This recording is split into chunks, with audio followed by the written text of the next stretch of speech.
The 28th lesson. The carrot is mad. When Mrs. Dale opened the door, Jimmy was lying on the sofa, crying bitterly. The poor mother dropped the bread and rushed to the boy. "My honey, what has happened?" Mrs. Dale cried. "They disappeared in the water. I didn't break them. They melted under the hammer," the boy muttered. "What ails you, darling?" Jimmy's mother cried, kneeling beside the sofa. "Mammy, they disappeared in the water. I didn't touch them. They melted away in the water. I didn't break them," Jimmy muttered through his tears.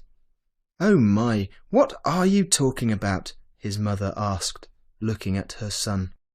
She was at a loss. "Mammy, I give you my word I didn't break them. They disappeared in the kettle. The hammer didn't, but they melted away," the boy sobbed. Mrs. Dale turned pale. She ran out of the room and rushed to the telephone. Jimmy heard her cry into the receiver, "24743, if you please." "Hello? Is Mr. Dale there? Do call him as quick as possible." Yes, it's from home. His wife is speaking. On an urgent affair. Thanks. Is it you, Tom? Come home at once. Jimmy is very ill. Yes, fetch a doctor. No, he didn't break his head. Much worse than that. He's off his head. He's gone mad. What dog? Oh, maybe... I know nothing. Drive home as fast as you can.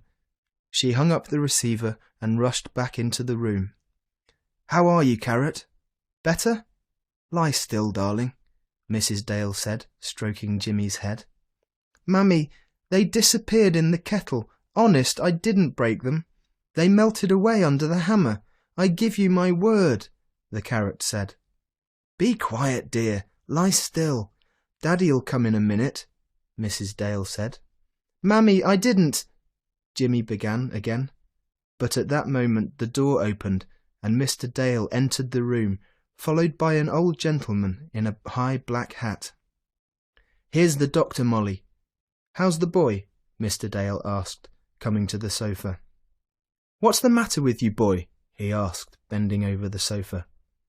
You see, Daddy, they disappeared in the kettle. I put the hammer on top of them.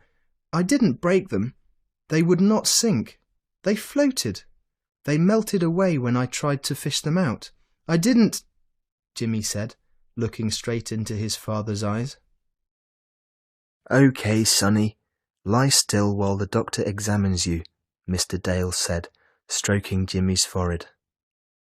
Your husband, Mrs. Dale, told me the boy had been bitten by a mad dog, didn't you, sir? The doctor said. If your son is mad, I have to go and ring up the hospital, haven't I? The ambulance will come and take him to the madhouse. And now let me see his eyes, the little man chattered, rubbing his hands nervously. It was clear that he was afraid to come near the boy. To be continued.